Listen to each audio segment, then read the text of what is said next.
नमस्कार. जातक कथा. मैत्रीचा प्रभाव. कठीण समयी जो मदतीला धावून येतो तोच खरा मित्र. अडचणीत सापडलेल्या मित्राला मदत करणाऱ्या दोन मित्रांची ही कथा. मैत्रीचा प्रभाव. एकदा बोधिसत्व कुरुंग मृग होऊन एका अरण्यात सरोवराच्या काठी राहत होते. तेथेच एका वृक्षावर एका शतपत्र पक्षाने आपले घरटे बांधले होते आणि त्या सरोवरात एक कासव राहत होते. त्या तिघांची अत्यंत मैत्री जडली होती. एके दिवशी एक पारधी त्या सरोवराच्या काठी हरणाला पकडण्यासाठी जाळे पसरून घरी गेला. रात्रीच्या पहिल्या प्रहरी बोधिसत्व पाणी पिण्यासाठी जात असताना त्या जाळ्यात सापडला आणि आपण जाळ्यात सापडलो हे आपल्या मित्रास कळवण्यासाठी तो मोठ्याने ओरडला. तेव्हा सरोवरातून कासव वर आले व शतपत्र पक्षी आपल्या घरट्यातून खाली उतरला.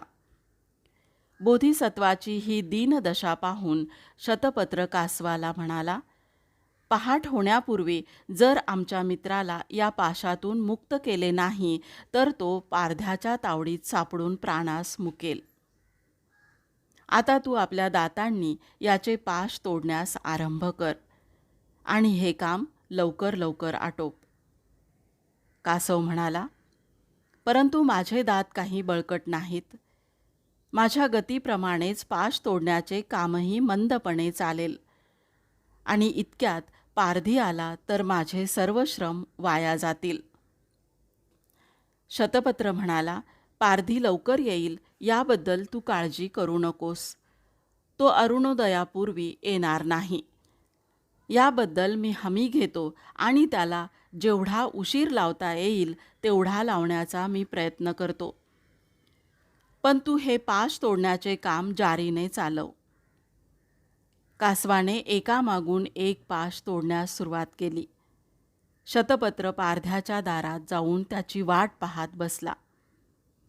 पहाट होण्यापूर्वी पारधी हातात मोठी सुरी घेऊन तलावाच्या काठी जाण्यास निघाला. इतक्यात शतपत्राने मोठ्याने शब्द काढून त्याच्या कपाळावर जोराने चंचू प्रहार केला. बिचारा पारधी आपणाला मोठा अपशकुन झाला असे वाटून पुन्हा घरात शिरून निजला आणि मनातल्या मनात म्हणाला, आज या अमंगल पक्षाने माझ्यावर टोच मारून मला अपशकुन केला आहे. त्यामुळे शिकार नीट साधेल किंवा नाही याची मला काळजी वाटते. तथापि थोड्या वेळाने मागल्या दरवाजातून निघून जावे. असा विचार करीत तो झोपी गेला. पुन्हा अरुणोदयानंतर उठून मागल्या दरवाजातून जाण्याच्या बेतात होता, पण तेथेही शतपत्राने मोठ्याने ओरडून त्याच्या कपाळावर चोच मारली.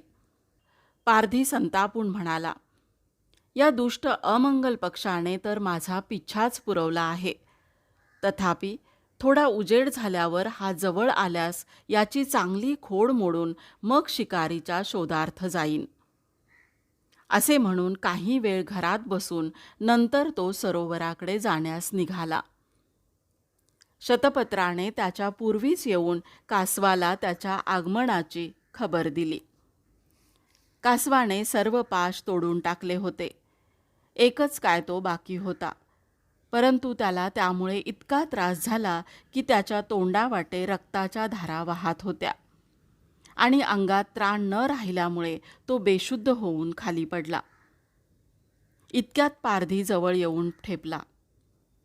बोधिसत्वाने शिल्लक राहिलेला पाश आपल्या सामर्थ्याने तोडून टाकून तेथून पलायन केले. परंतु बिचारा कासव पारध्याच्या हाती लागला.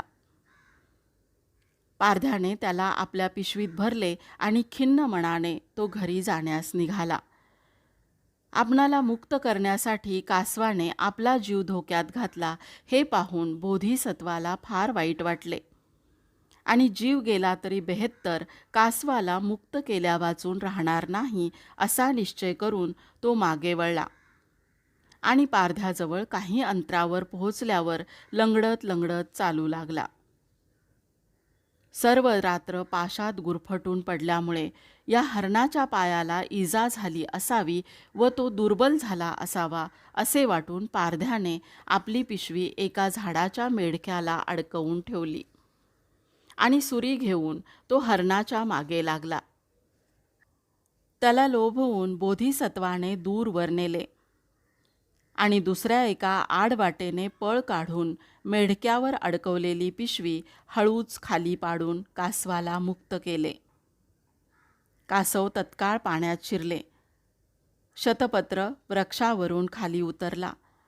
तेव्हा बोधिसत्व या दोघांना उद्देशून म्हणाला, तुम्ही दोघांनी मिळून मला जीवदान दिले आहे, तेव्हा तुमचे माझ्यावर फार फार उपकार आहेत. परंतु आता येथे राहणे धोक्याचे आहे. पारध्याला ही जागा अवगत झाली आहे आणि येथे राहिल्यास केव्हा ना केव्हा त्याच्या जाळ्यात सापडण्याची मला भीती आहे. तेव्हा पारधी येथे पोहोचण्यापूर्वीच मी घोर अरण्यात जाऊन राहतो. असे म्हणून बोधिसत्वाने तेथून पळ काढला. शतपत्रही उडून गेला. कासव तर पाण्यात शिरलेच होते. पारधी धावत येऊन पाहतो तो पिशवीतील कासव देखील निघून गेले होते. तुटके जाळे आणि रिकामी पिशवी घेऊन खाली मान घालून अत्यंत खिन्न अंतःकरणाने तो आपल्या घरी गेला. बोधिसत्व आणि त्यांचे दोघे मित्र घोर अरण्यातील दुसऱ्या एका तलावाच्या काठी वास करून राहिले. त्यांच्यावर आलेल्या या प्रसंगाने त्यांची मैत्री दृढतर झाली आणि त्यामुळे त्यांचा सारा जन्म सुखाने गेला. कथा शेवटपर्यंत ऐकल्याबद्दल धन्यवाद. कथा आवडली असेल तर एक लाईक करायला विसरू नका आणि चॅनेलवर नवीनच आला असाल तर चॅनेलला सबस्क्राईब करा आणि बाजूला बेल आयकॉनवर प्रेस करा. असेच माझ्याबरोबर रहा हिंदी आणि मराठीतल्या कथा कादंबऱ्या ऐकण्यासाठी. धन्यवाद.